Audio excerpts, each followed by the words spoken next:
What's a secret you have sworn never to tell, but you'll gladly share anonymously on the internet? Story 1. My father had a severe accident during his time in the Navy.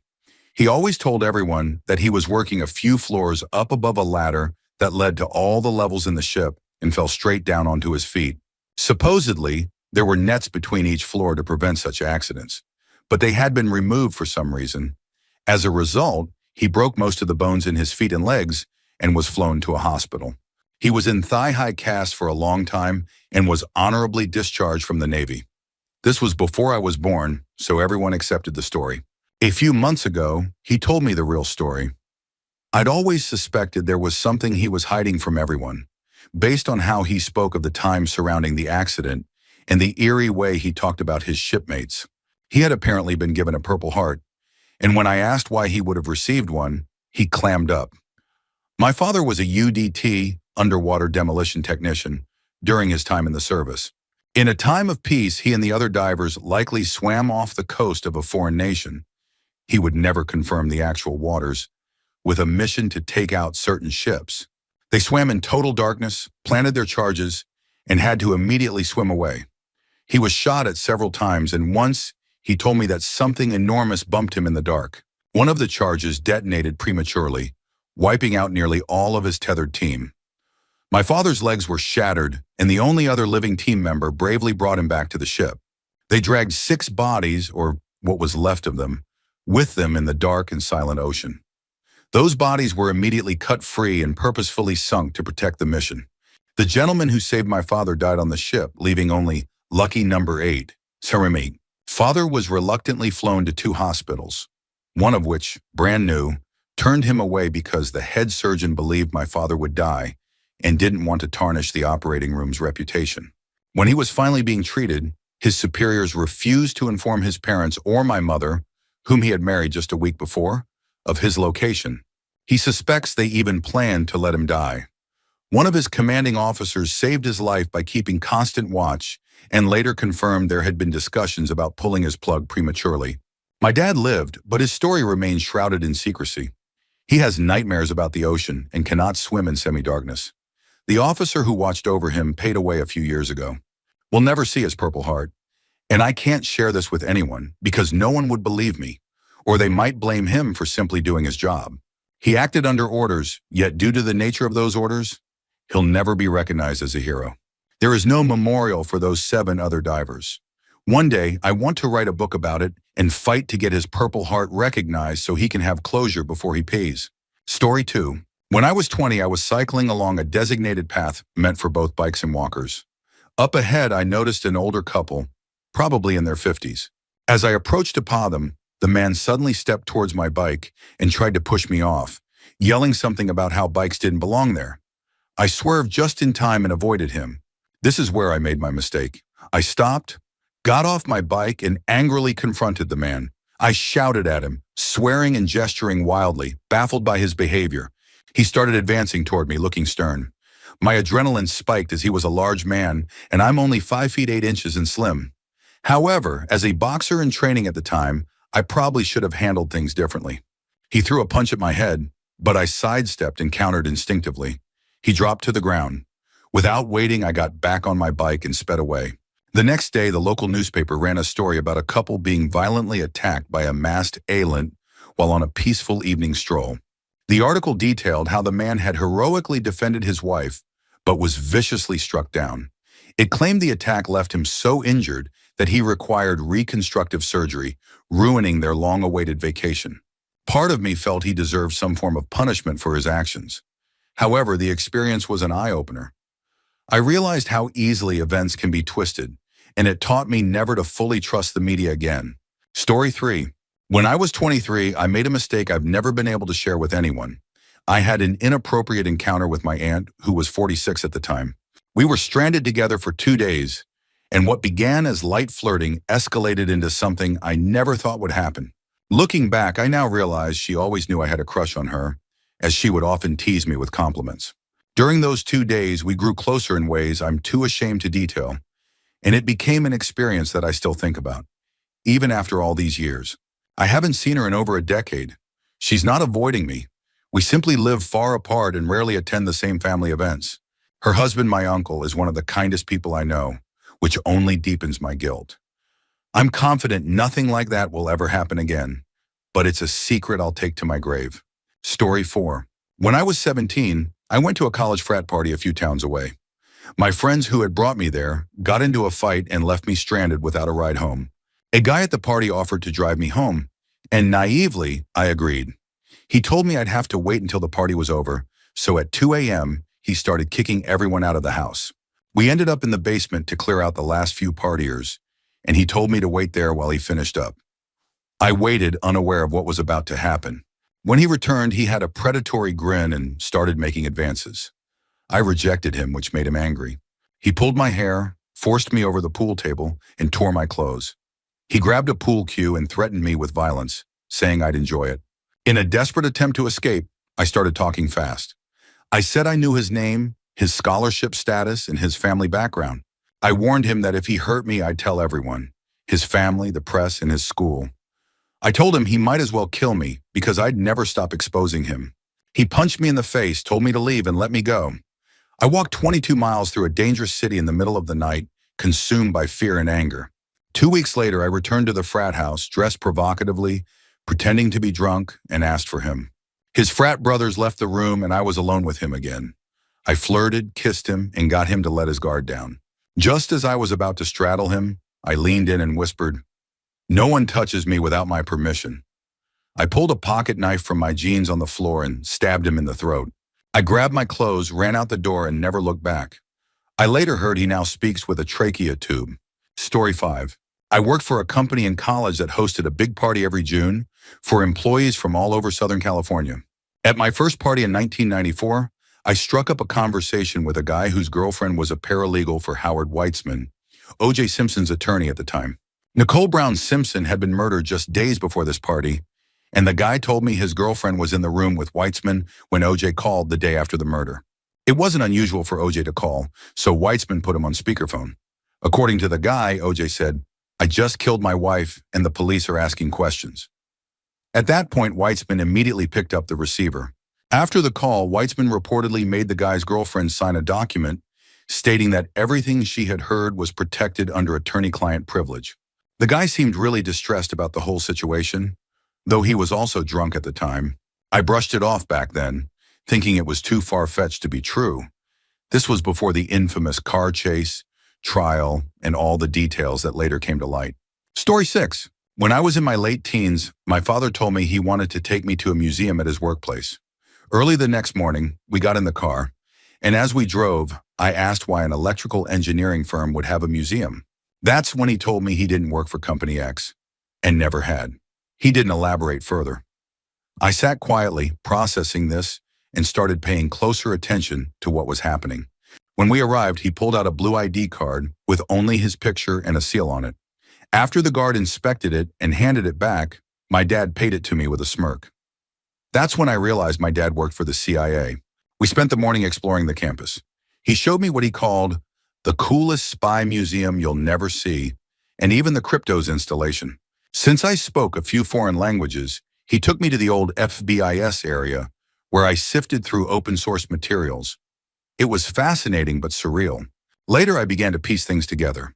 I realized we had once lived illegally in a Western European country. If the host nation had found out, my dad would have been arrested and likely traded diplomatically. He later explained that much of his career involved tracing money trails and laundering linked to terrorist groups. He shared some stories, including encounters with dangerous individuals. The most chilling thing he ever told me was about waking up to a 3 a.m. phone call, trying to remember what name he was using and what job he was pretending to have before answering. He's retired now, but I still don't talk about it openly. Too many details could lead to problems if names or locations were ever deduced. Story 7. I am watching my parents' previously healthy marriage unravel because my dad lost his job and can't return to the UAE. His boss is blaming him for decisions the boss himself made, decisions my dad had warned against. Now my dad faces the threat of jail if he tries to go back. Meanwhile, my mom is stuck in the country because she invested half their life savings into a failing business here. My dad secretly resents this, especially now that he no longer has his big job to support us. He just wants my mom to retire and relax with him, But my mom blames herself for starting the business at the wrong time. She's working herself into the ground trying to redeem herself, even though no one could have predicted the financial crash just 8 months later.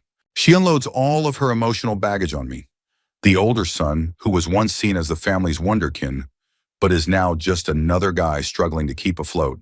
I'm writing this during my 4th consecutive 16-hour workday. I won't get a weekend because my boss has unreasonable demands, and I need the job experience. On top of that, my mom needs me to help her prepare a 1-hour speech she's giving on Saturday, even though she's painfully shy. I'm also juggling endless calls to potential clients for her business. Some days I want to leave everything behind and disappear into a monastery for a while. But my dad would never forgive me for abandoning my mom, and no one outside the family knows any of this. Story 8. Back in 2004, I was in the Air Force station in Okinawa, Japan. I had just arrived in the capital city of Naha after boot camp and job training. My superiors, a staff sergeant and a tech sergeant, greeted me warmly at the airport and packed my stuff into a waiting vehicle. On the way to the base, they suddenly veered off the main road onto a sketchy side street. I asked, "Where are we going?" They responded, "Oh, we have to take you to this club first. Real high-class place. You'll like it. Once we're done, we'll drop you off at the barracks." We pulled into a narrow alley filled with trash and homeless people. The building itself looked run down, but I followed them in. Inside, the place was dark except for individual round tables with red tablecloths and a single lamp on each. As soon as we walked in, a man at the door confronted us. "You buy drink or leave. You buy drink and sit." My supervisors paid, and we sat at one of the tables. They were trying hard to suppress their laughter while I remained clueless about what was so funny. Then the spotlight hit the stage, and the curtains opened. Standing there was an elderly Asian woman, easily in her late 80s, completely naked. Imagine Yoda with saggy boobs and liver spots. The music started, and she strutted across the stage, pulling a banana out from behind the curtain. She peeled it, and I braced myself for the worst. She shoved the banana into herself, then continued walking confidently. What followed was unbelievable. She lifted her leg like a dog about to pee and let out a martial arts-style scream, "Yeah!" A slice of banana flew out of her and landed on a table in front of us. She repeated this until the banana was gone. To make matters worse, one of the drunk Marines in front of us grabbed a banana slice while his friends chanted, "Eat it, eat it, eat it," and he did. I sat there in stunned silence while my supervisors were on the floor laughing. To this day, it remains the biggest WTF moment of my life. Story 9. This is something I've never told anyone before. It was July 25th, 2000, an infamous date that made national news. I was walking down the street with some friends when we came across a Mave gate. We'd been drinking, and as we got closer, curiosity took over. We started wondering what could be on the other side. One of my friends, let's call him John, became completely fixated on it. While the rest of us kept walking, he stopped and attempted to climb over the 10-foot fence. John slipped and fell on his backside, and I could tell he was going to hurt himself if he kept trying. Being the most sober of the group, I tried to drag him away, but he wouldn't let it go. Finally, I convinced him to let me climb the gate and check out what was on the other side. When I got to the top, I perched there for a moment, looking back at John, who gave me a thumbs up and asked what I saw. What I saw was insane. They were everywhere. I was so shocked that I couldn't even form the words to describe it. I felt compelled to go over and get closer. When I landed on the other side, they all turned and made eye contact with me. I could sense they were silently pleading to be freed. Without hesitation, I started untying them. Once they were free, we quietly made our way back to the gate together. Just as we were about to escape, I tripped over some scrap metal, and a porch light flicked on. Panicked, I sprinted to catch up and unlock the gate as fast as I could.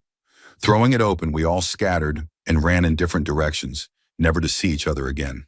I knew in my heart I had done something good that night. Yes, it was me. I was the one who let the dogs out.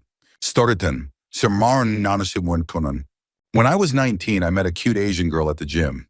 We started talking, and after building up some courage, I asked for her phone number. That's when I found out she was 24. Despite the age gap, I decided to be a man and pursue her anyway. Over time, we talked more and eventually started dating. But there were conditions. I had to be kept a secret from her family and friends because I was both younger and African American. We couldn't show any public displays of affection, And whenever we went out, I had to pretend to be her coworker. We could only spend time together at my place when my mom wasn't home. I couldn't even tell my friends about her. She paid for everything, dinners, movies, vacations, because I was broke at the time. Despite the challenges, I grew to love her, and she told me she loved me too. But one day she told me it had to end. She gave me a deadline, June. She explained that she couldn't have a future with me because her family wouldn't accept an African-American man. I didn't believe her at first, convincing myself that her feelings would overpower her decision. But when June came, she stopped replying to my texts, blocked me on AIM and Facebook, and avoided me completely at the sports club where we both worked out. We had been together for a year, and just like that, she was gone. Last week, I saw her at the gym with her new boyfriend, an Asian guy. I guess she found someone her family could accept. Story 11. My boss and I look really similar. We look almost like brothers or father and son. However, I am 3 inches taller than him, considerably skinnier, and while he is sort of the dumb sports guy, I am more of the smart, nerdy type. I go to barbecues at his house every once in a while and started to get to know his wife pretty well. She's in her early 30s, I'm in my late 20s, and he's in his 40s. At a weekend thing at his house, she approaches me privately, saying that my boss wants to have a child. That's nice. I think to myself until she tells me that she wants me to get her pregnant. At first I refuse her, as I don't want to lose my job. I really don't think I could find another that pays as well. Eventually she convinces me that he will never find out because we look so much alike. She tells me that since I'm taller, better looking, and smarter, she wants me to get her pregnant instead of him. We meet up 4 times over a couple weeks and I get to my boss's beautiful wife. Finally, she's pregnant and she tells my boss that she is ready to try for a baby. 9 months later, my first son is born. My boss is thrilled and I feel horrible. Not only am I deceiving him, but this is my firstborn son and I will barely know him. 2 years later, he wants another child. By this time, I'm over the fact that their son is really mine. It is still weird, but they are good people. And I basically just think of myself as the sperm donor. Well, the time came again to donate. Their daughter was born 6 months ago, and their son is now 3. He looks a lot like me. I can see it in his eyes, but I can also see in those same eyes how much he loves his dad and how much his dad loves him. I have a girlfriend now, who I met about a year ago. I'm considering proposing and starting a real family of my own. I'm still not sure if I will ever tell her. Story 12. I have been a pawnbroker for 7 years. I see all kinds of crazy people and have heard every possible story I can imagine. One day a lady came in and needed to pawn her husband's wedding ring.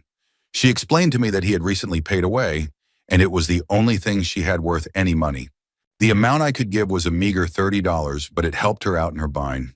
While she didn't like to, she would bring in that ring every few weeks, borrow $30, and then return within a few weeks to reclaim her prized possession. This went on for about 3 years. Towards the end there, the ring tended to stay for more than a few weeks. The loan cycle is 90 days, and at the end, you can pay the accrued finance charges for another 90-day loan period. She needed to do this a few times because she was unable to come up with the full redemption amount. One day I was sorting jewelry from expired loans and realized her ring was expired by a few days. So I secretly hid the ring in the safe and changed the expiration date in the computer for another month. I desperately looked out for this woman to come into the store because I knew if she came in while my boss was there, he would be able to look up her account and see the modified date in the computer, and I would be busted. I knew that she would never abandon this treasure of hers, and my mind couldn't come up with a reason she would abandon the ring. Then the day came. She came in. I explained to her in secret that I had held on to her ring so that she could renew or redeem it. She was thankful, but explained that she had been desperately trying to come up with the money to pay for it, but she had no luck coming up with it. I told her I would hang on to it for a little while longer and explained that I would lose my job if I was caught. She said she would be back the very next day with the money for it, guaranteed. I said, no worries, get it as soon as you can. I'll hang on to it. The next day came and went. She never showed up. After 4 days, I was struggling once again with what to do about the situation, and she walked in. Now at this time, I felt a great weight of empathy for this woman. She reminded me so much of my own deceased mother, and I swear every time I looked upon her, I saw my own mother, if things were different. Over those 3 years, I saw this woman's life degrade so much. It is the saddest tale I have ever witnessed unfold in reality. She explained to me that she still had no money. And as for her reason for not showing up the day she said she would, she told me she was busted in Portland for attempting prostitution. She had had no luck trying to work the streets for a measly $18 and change, the amount of interest owed for this loan at this point, and instead ended up in jail with criminal charges. That was one of the most terrible things I could imagine. What a sick twist of fate. I told her as long as it takes, I will hang on to it, no matter what. As soon as you are able, come pay the finance charges or redeem it, whatever you are able to come up with. But don't worry, I will hold on to it. Looking back, I wish I could have done more. If only I wasn't so damn poor myself. I blame my girlfriend at the time. She was expensive. I would have just paid for it out of my own pocket. It was one more week till payday. Then I was going to pay it myself, whether she had the money or not. At this point, I felt the most important thing was making sure she kept this ring. That was the last time I ever saw her. I read the news online every single day. The next day, I read an article that blew my mind and wounded my heart forever. She had apparently left the pawn shop and drove far away to the Oregon coast and walked into the ocean and drowned. I realized at this point that the value of human life is worth more than $18 and change. To this day, I carry a $20 bill in my wallet with her name on it. The next time I can save a life for $20, I have it covered. I ended up purchasing the ring for myself, and it is one of my most coveted treasures. If only there was more I could do. Story 13. There was this very charming, brilliant surgeon that used to work in the hospital that I volunteered at. His dexterity is a gift from God. While being an extremely skillful surgeon, his bedside manner is impeccable. His fellow doctors love him, nurses adore him, patients worship him. Hell, even us volunteers are willing to give a kidney to shadow him. However, he's also an alcoholic. And when I say alcoholic, I mean he would go get trashed after work, 5 times a week, day or night. Depends on his call schedule. When he's not in the hospital, he would be in a bar. There was a time around 2 a.m. in the morning, while I was walking home from my girlfriend's, I saw a man lying face up next to a trash can. You can smell the stink of hard liquor and vomit 10 feet away from that man. Worried that the man might choke on his own vomit, I quickly ran to him and turned him over to the side. Imagine my surprise when I saw his face under that dim, shimmering street light. At first I thought he was out cold, but as I leaned forward, I realized he was murmuring a name. Let's say Fiona. I didn't know what to do with him. Neither calling the cops or the hospital would do anything beneficial for him, so I dragged his body to a park bench and left him there. Later, I found out that Fiona was the first patient he lost during his career due to a judgment call. Story 14. I used to work as the doorman, security for a local bar. One night, a bunch of the employees got together at the bar next door for one of the servers' birthdays while I worked the night shift. All the bars and restaurants closed at 2 a.m., so after kicking out all the drunks, I left. As I walked through the parking lot, I noticed someone sitting in the gray, leaned against a car in the dark. It turned out to be one of the servers from next door, a loner who often got picked on for being a little off. He was completely covered in puke, as was the inside of his car, which he was trying to climb into to pie out. Deciding to help, I told him to sneak around to the back of the restaurant by the dumpster, and I'd meet him there. I made up a story to get back inside, where the employees were still cleaning up, and then went out the back door. I cranked the water hose on full blast, snaked it under the gate, and cleaned him up without anyone seeing us. I grabbed some server towels to soak up the mess in his car and made sure he could sleep it off. He paid out in his car, and we never spoke of it again. I knew he'd never hear the end of it if anyone else found out. Story 15. I'm a quiet, articulate, and polite guy who doesn't like sports and prefers the company of women over men. Because of that, when I was a freshman in college, nearly everyone assumed I was gay. I wasn't flamboyant or anything, but people rarely asked outright. When they did, I'd just say I was straight. The funny part is that I knew plenty of gay guys, and even they thought it was hilarious that people assumed I was one of them. Because of this perception, a lot of guys didn't mind their girlfriends hanging out in my dorm room while they drank and watched football or hockey games. My dorm room became the go-to place for girls to hang out, and I wasn't about to discourage it. Long story short, I ended up sleeping with 7 girls over 9 months, all girlfriends of these trusting, naive guys. This included the girlfriends of my RA, my roommate, and the guy in the room next door. Essentially, I was a man whore who exploited the option that I was gay to sneak under their radar and hook up with their women. Story 16. I'm planning to run away. I know my girlfriend is planning to leave me. It's for technical reasons mostly, circumstances beyond our control, and neither of us can really stop it.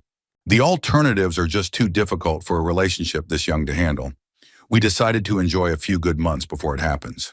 But honestly, knowing she'll leave has put a damper on things. And I'm still waiting for the good to kick in.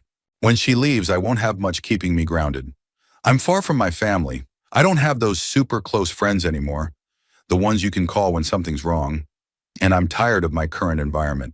So I'm planning to pack up my stuff, cancel my lease, grab a train ticket and disappear for a while.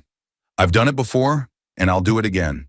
It might be a few months, or maybe longer. I've even applied for a papour, just in case. Story 17. This is a secret only me and my great uncle know of. After the situation, he told me not to tell anyone what happened, because he could be thrown into prison for what he did. When I was a young age, at about 5 to 6, I couldn't sleep. My great uncle used to take me for walks to get me tired and put me to sleep. One night it was sometime in winter where it's always icy and cold in England. He took me for a walk at about 3 a.m. I lived in a rough neighborhood when I was a kid, and as we were walking home, a man came at me with a knife. He threatened to stab me unless my great uncle gave him money. We had little to no money at the time, hence living in a bad home. My great uncle, who was about 6'2" at the time, refused to give him any money, jolted forward and headbutted this man, causing him to slip on an icy curb, crack his skull off it, and die. My great uncle took my hand and took me home as quick as he could. He told me not to tell anyone in case of him being thrown into prison. Of course, I never told anyone until this very moment. My great uncle paid away sometime last year, and I'll never forget the things he did for me. Story 18. I was in a long relationship with my ex-girlfriend, almost 8 years. We even lived together. At the end, we have problems like any other couple. Nothing we could not fix, but my company hired a new girl, and we end up fing, and she got pregnant. So I had to end with my GF saying that our problems didn't have solution. Lies, I still loved her and wanted to be with her. So she does not know the real reason. So I talked with the new girl, and we decided to have an abortion. The problem was that where we live abortion is against the law, so we end up in a SHTII legal hospital, if you can call it that, and she got the job done. And that's where our real problem started. The job was not do it correctly, and she have had a lot of medical problems. That was 9 months ago, and she still have a lot of health problems. We have spent a lot of money in private clinics and doctors. I have been with her all this time because the problems she has now are also my fault. And after 9 months, she has started to feel things for me. She says she loves me, but I don't feel the same. If I leave her now, she would not be able to cover the expenses of the private doctors. I'm with her for the little sense of responsibility that I have left. Besides the new girl and me, nobody knows this. And what I only know is that I'm still in love with my ex-girlfriend, and I want to be back with her, and she wants to be with me too. I'm stuck in this, and it's all my fault that 2 girls are suffering for this. I'm the worst scumbag of this world. Story 19. I almost had S with my best friend's mom. She's one of those ladies that's actually still very attractive for her age. Best friend is a girl, I'm a guy. Anyway, my best friend and I have been really close for about 10 years now. We've played in bands together, written music together, etc., and literally are strictly platonic friends. If something was going to happen, it would have happened by now. As you may aume, I'm also very close to her family, which consists of her mom and little sister, who's about 15 now. She and I are 26 and 24, respectively. At some point in 2011, the mom is having problems with her boyfriend at the time. We'd already made plans to catch dinner at a tapas restaurant in town the day things went south for them. We were going there to see one of her musician friends play guitar with this Latin jazz group. It was legit. It's just a normal dinner, a guy in his 20s and a lady in her 40s. I even got our waitress's phone number, etc. Everything was totally fine. She drinks so rarely, you might as well say she never drinks. But tonight she had gotten into some sangria. Totally harmless, right? I'd had some beers or nothing crazy. We drove there in her car, and she admitted that she wanted me to drive back to the house because she wasn't in condition to drive.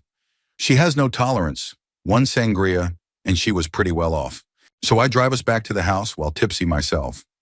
Now I'd ridden my motorcycle over to the house, 2008 GSXR 600 if anyone cares.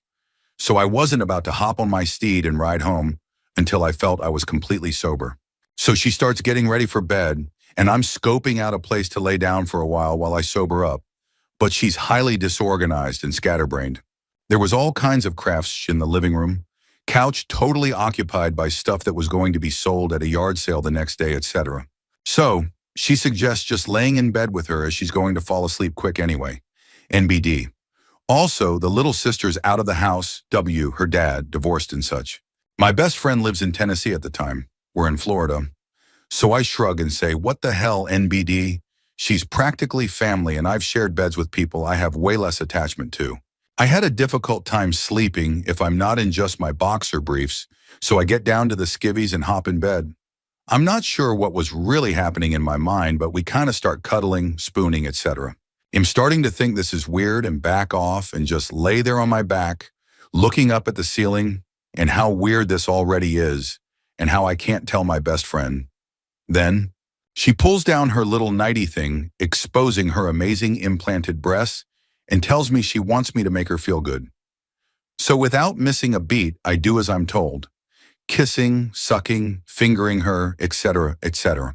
As things intensify, I position myself to do the deed and have a moment of clarity, foolishness, and stop myself and tell her that we probably shouldn't do this and that I should probably go. She's disappointed but agrees, and we make out some before I get off the bed and start getting dressed.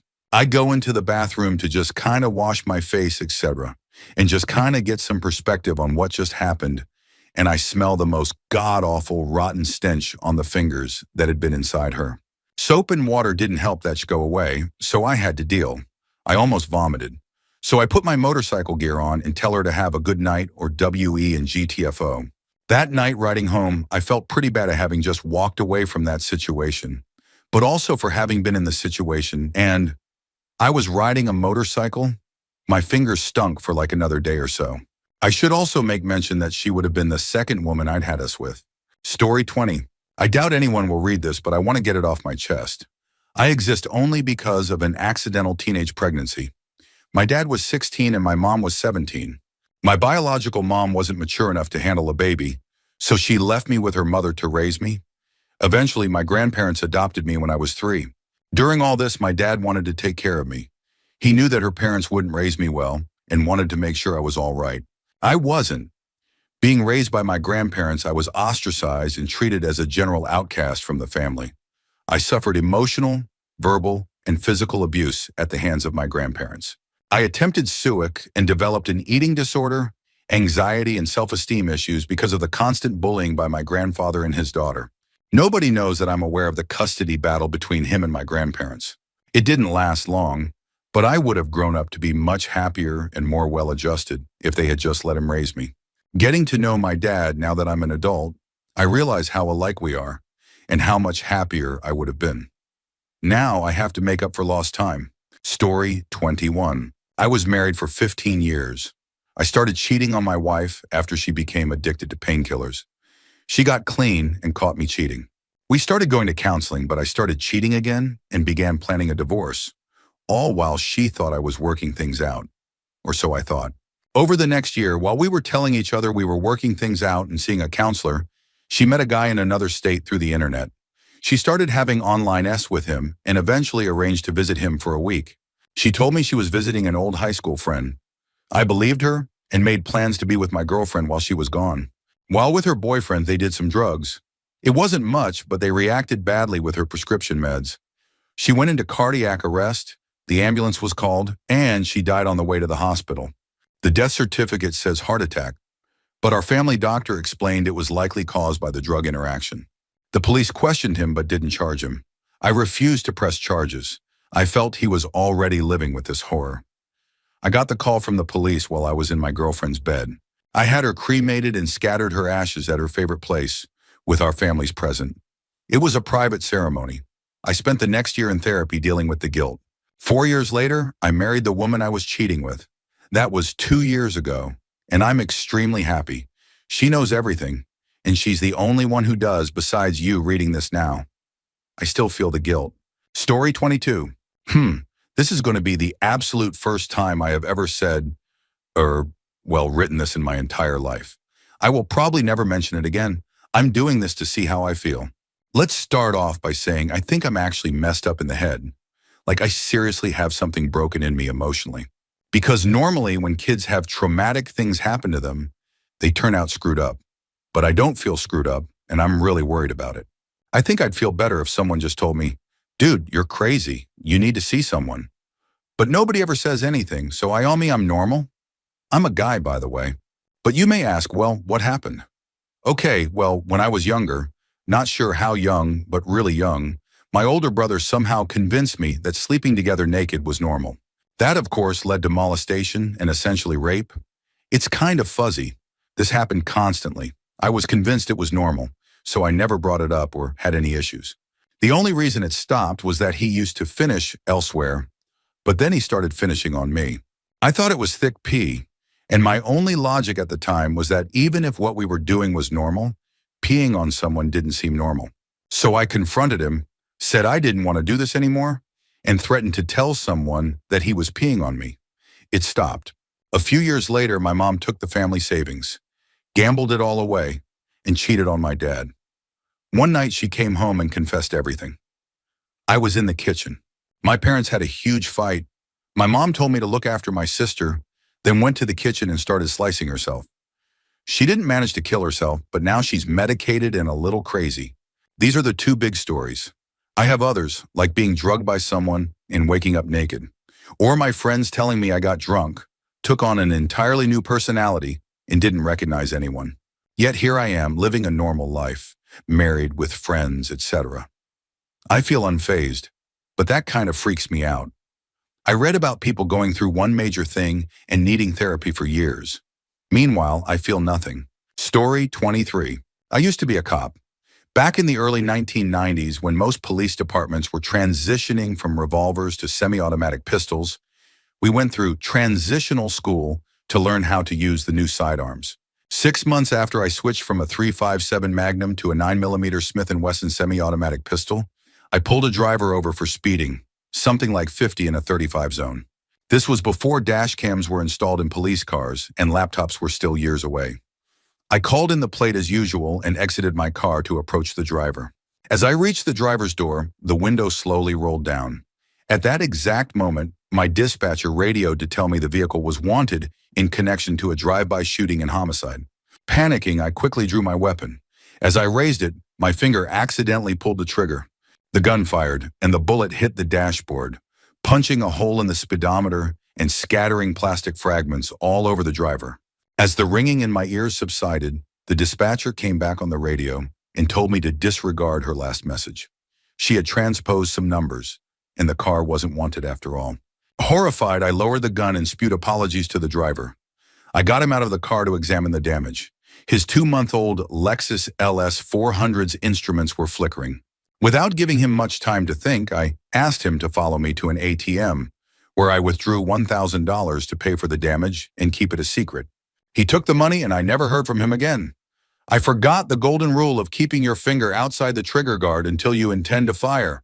I left law enforcement for emergency medicine because I never wanted to risk shooting someone again. Story 24. Throwaway because I can't have people finding this out. I'm a Maeve sleepwalker and have done some crazy things, but this is the first time this happened, and hopefully the last. I was on holiday with a bunch of friends. We got absolutely steaming drunk and somehow stumbled back to our room unhurt before going to bed. So far, so good. I was dreaming happily, having some weird dream about playing pranks on my friends. In the dream, I was taking a dump on my friend's bed. No idea why. Then I woke up in that half-aware state where your body knows you need to wake up, but your brain won't listen. That's when I started to feel something wet. The smell hit me next. Horrendous. Like sewer dog poop mixed with vodka. I realized I was sitting in a kitchen cupboard on the middle shelf, which had snapped in half under my weight. There was piss everywhere, and I was literally sitting on the worst pile of shesh I'd ever done. Panicked, I checked on the friend I was sharing the room with. Thankfully, he was still asleep, despite the stench. I rushed back, grabbed some toilet paper, and started cleaning like a madman. I knew I was on a timer because no one could sleep through that smell for long. Eventually, I got it cleaned up, but some of the mess had gotten under the cupboard. I had to lift the whole thing to wipe it down. Then it hit me. I had to fix the broken shelf. I somehow managed to balance it back together, shut the cupboard doors, and lock them. Story 25. The second I saw this post, I knew exactly what I wanted to share. Two people in my college friend group started hooking up casually. Think friends with benefits with more booze. We'll call her the girl, and him the guy. The girl was a close friend of my then girlfriend, and the guy was my rugby teammate and good friend. After a few months, the guy moved on to hooking up with other girls. One night I noticed the girl was visibly upset. I yawmed it was because she knew he was seeing other women. Later that night, after getting drunk, she confided in me. She told me she was pregnant with his child and had an abortion without telling anyone except her mother, who had recently disowned her. She was devastated, feeling alone and rejected, and I tried to comfort her. I encouraged her to seek professional help and counseling. She made me swear never to tell anyone. Not my girlfriend, not the guy, no one. It's been 5 years since then. She moved out of state, but I still see my rugby buddy regularly. I've kept the secret all this time, but it's been a heavy burden. It feels good to finally share it. Story 26. I was in 3rd grade and had just mastered the art of lying. My parents were uneasy about me walking to my friend's house around the corner alone, but I did it anyway. When I came back for absolutely no reason, I lied and said a stranger had asked me to get into a van with him. I said he needed help finding his lost puppy and promised me a Pokemon card, a holographic Chansey, in return. My parents freaked out. My dad, a cop, started asking me questions. I said the van was black and the man was bald. He launched a full investigation, and soon, all the cops in town were looking for this guy. A week later, our school had an embly about child abduction. They even said, a student of ours was recently approached by a strange man. Teachers came up to me afterward, asking if I was okay. I sat through it all with the most innocent poker face ever. A full police investigation and a school embly, all over a lie I made up on the spot. To this day, no one knows the truth, except a few friends. We got stoned once, and I told them. They laughed, saying, I remember that thing, embly. Story 27. I went on a trip with my friend through Italy. We stayed at a hostel. He met an Italian girl, got drunk with her, and they came back to the hostel and had S in the hostel room. The hostel room had about 10 people sleeping in it, including me. Everyone could see each other because the beds were arranged in a circle. They decided to bang with all of us watching. They were drunk and didn't care. While they were at it, the girl kept repeating something loudly in Italian. I didn't understand what she was saying. After they finished, they both left to smoke outside. Some people in the room started laughing as soon as they left. They were laughing at the fact that my friend had S's in front of everyone, but then the girl in the bed next to me translated what the Italian girl had been saying. Apparently, she was repeatedly saying little d in Italian. My friend thought she was whispering hot, dirty things to him, but she was mocking his size. The next day, my friend tried asking others what she had been saying, but luckily no one told him. He felt like the man after that night, so I didn't want to burst his bubble. Story 28. I believe my ex-girlfriend's husband killed her. We were each other's first loves, dating from ages 15 to 21. Our relationship was painate but toxic. She was anorexic, bulimic, and had severe mental health issues. She used to provoke me to hit her. It was incredibly dysfunctional and abusive on both sides. Eventually it ended. I grew out of my issues, but I never forgot her. Fast forward 10 years, I was back in my hometown for Christmas and ran into her at the grocery store. We had an awkward conversation in the parking lot. She laughed nervously and told me, I'm still crazy. I'm in a horrible marriage. I told her to leave and start over. She got serious and said, if I tried to leave, he would kill me. I left feeling sorry for her, but also relieved that I wasn't the one dealing with her issues anymore. 5 years later, I heard she was dead. I reached out to her family to pay my respects and learn what happened. Her sister started crying when she heard it was me and shared that my ex had endured years of domestic abuse. Broken bones with no good excuses, the works. Her sister told me my ex once said, I'd never kill myself, so be suspicious if I do. Just a month before her death. The body was cremated and no investigation followed. I wrote a letter to the chief of police in her town, sharing what I knew and urging them to be suspicious if the man's current wife ever suffers the same fate. I've moved on with my life and am happy now, but I still feel guilt. I wish I had done more to help her. Story 29. It was my younger friend's first time drinking at a college party. She blacked out, so we carried her back to my apartment, planning to let her crash on my bed while I kept an eye on her. The next morning, I found my bed empty and almost she had left. Then I heard a noise from the bathroom. I knocked on the door to check on her and was greeted by an absolute nightmare. The bathroom was covered in show, on the floor, the toilet, even the walls. It looked like an asylum patient had been locked in there for the night. At first, I thought one of the partygoers was responsible. I didn't want to embarrass her, so I pretended to think it was the party kids who had trashed the bathroom. But then I found the culprit, a stained white bandeau tucked behind the toilet. It was obviously hers. I spent the entire day cleaning and sanitizing the bathroom. The dried-up eshish had to be scraped off surfaces, and the smell was unbearable. Later, I discovered she had mistaken my apartment mate's bed for mine in her drunken state. That explained why their room smelled so vile. There were SH stains and flakes all over their down blanket. I deep cleaned everything to make sure no one ever found out. To this day, we have a silent understanding about that night. Whenever I see her at parties, she jokes about limiting herself to only a few shots. Story 30. This will most likely get buried, but this will now be known to all of you. The 5 friends I experienced it with, my girlfriend, my mom, were close, and no one else. 5 friends and I set out on an adventure to see a concert. The concert was in one city, but since we had a day to kill, we decided to visit a big city about an hour away. None of us were from a big city, so we thought it'd be a great chance to explore, have some beers, relax in a nice hotel, and maybe play cards.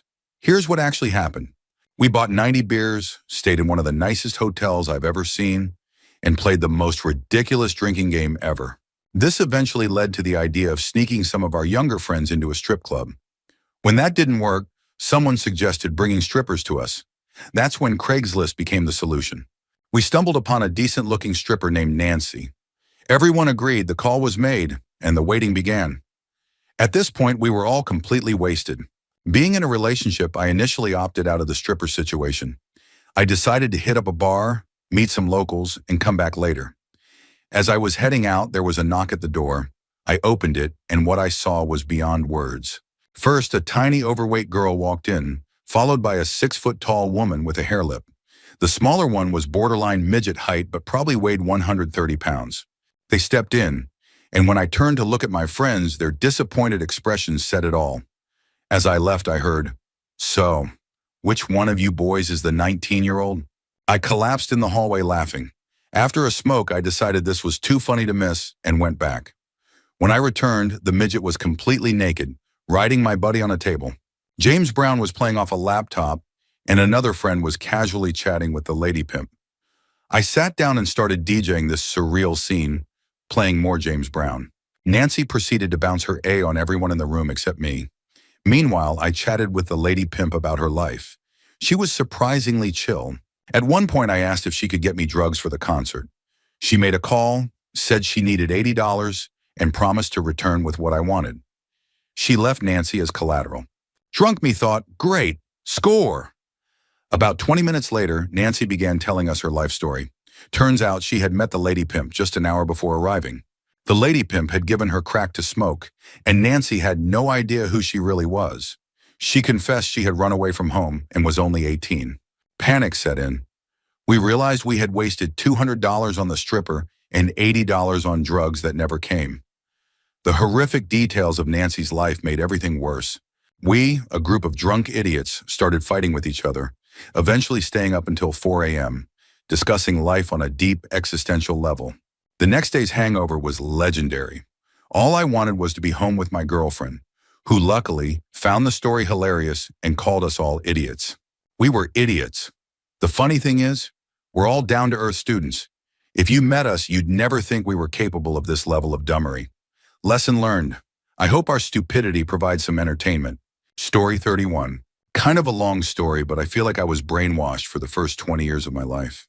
When I was 4 years old, my dad and mom got into a physical fight where my dad tried to kill my mom and then tried to hurt me when I intervened. They divorced after that, and I never saw my dad again. Now, don't get me wrong. I respect my mom for raising 2 kids as a single mother all these years, but I also resent her. When I was a kid, her side of the family always treated me like crap over anything they could. Discipline was constant. My sister, on the other hand, was treated like royalty. I theorize now that it's because I resemble my father a bit, and they hate him for what he did to my mom. After looking him up on Google in high school, I also realized I was named after him, which pretty much confirmed my suspicion. My family is big on law careers, and when I was a kid, I loved playing video games in my free time, but they constantly discouraged me from gaming. By high school, I wanted to become a game designer, but I struggled with math. My mom's idea of helping was to berate me for hours, telling me how dumb I was for not understanding things. After years of this, my confidence in math plummeted, and eventually I gave up on it, and on my dream of designing video games. My mom kept pushing me to become a cop or lawyer. By freshman year of college, I was completely brainwashed. I majored in criminal law, despite never wanting to be a police officer or work in law for moral reasons. For 3.5 years, I went along with it without seriously questioning myself. Then a few months ago, I finally woke up. I owe this to my little sister. Even though she's spoiled, she was the only one who ever said, "Why do you do everything mom tells you to do? You even go to the college she chose and do the career she told you to." That really hit me. I recently told my mom that I don't want to work as a lawyer or in corrections for moral reasons. She was very disappointed. I told her I would finish my degree since I'm already in my 4th year, but I didn't tell her my big secret. For the past 2 months, I've been teaching myself programming and math. Thanks to Reddit, this site is a goldmine if you know where to look. I've been researching jobs in the gaming industry and figuring out what it takes to get my foot in the door. I've planned out things I can do to make my resume appealing, and am considering interning at gaming companies this summer if I learn enough coding by then. I haven't told my mom anything about my aspirations to work in gaming. She would probably kick me out if she knew, because she has always hated video games and used to scream at me just for mentioning them. No one knows about this yet. For the first 20 years of my life, I feel like I never truly lived for myself. I always did things to make my mom and family happy because she seemed so stressed out. But when I realized my sister did none of that, I thought, she does what she wants when she wants. Why can't I do that too? Story 32. Okay, this requires a little backstory. My girlfriend's father is a Baptist minister. He's the stereotypical fags are going to hell bigoted type. Even though she and I have lived together for a couple of years, we've been friends for much longer, so her father has no idea that I'm gay and she's bi. We rarely see him and figure it's none of his business. She doesn't want to deal with the inevitable fallout. He already criticizes her for not attending church regularly. Occasionally, he asks her to help with functions at his church. I usually go with her to make it easier on her. Last year, during their big Easter event, a group nearby got into a conversation about marriage equality. Her father eagerly joined in, spouting the usual rhetoric about homosexuality being unnatural and sinful. It was all the same hateful bullshit, but hearing it still made my blood boil. I gritted my teeth to keep from making a scene for her sake, but I was livid. Later, while we were taking things back to his office, I noticed a large cross on his desk. In a purely impulsive moment, I grabbed it. My girlfriend saw me holding it, and before she could say anything, I told her I needed to use the restroom. In a stall, I masturbated with the cross. It was quick but satisfying because I was channeling all my anger into defiling something he held sacred. When I was done, I returned it to his desk. He must have handled it daily since then, and the thought of it makes me laugh because he'd probably have a coronary if he knew. Since then, whenever my girlfriend has been guilted into helping with his church events, I've gone along and chosen another of his personal items to defile. It's become our private joke, and we laugh about it every time. Story 33. I slept with a co-worker of mine for a few months. She liked me because I was the quiet type, and at the time, I was pretty new to physical relationships. It lasted about 4 months, but then she became distant and started trying to get me removed from the division. Navy. Everyone sided with her because they all partied with her and basically drooled over her. Eventually, she got caught sleeping with a higher-ranking supervisor, and everyone backed off of me. She was later stationed on an aircraft carrier, where she ended up sleeping with a married chief. She was kicked out of the Navy for it. This girl made my life a living hell for 2 years, but she never knew how she got caught sleeping with the married chief. She didn't realize she had the easiest Facebook word imaginable. She used to log into her email on my computer when we were still on good terms, so her account would pop up when I was logging in. When things started going south, I guessed her POW word one day out of boredom and almost had a heart attack when I got logged in. I snooped and found out not only how she really felt about me, but also her exchanges with the guy 4 ranks higher. Out of complete spite, I forwarded the messages to the guy's wife. The guy was kicked out of the Navy and divorced. I feel bad about it to this day, but I also felt like his wife deserved to know.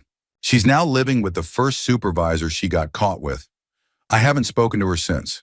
I hope she's doing well, but if she ever found out what I did, I'm pretty sure she'd find a way to kill me.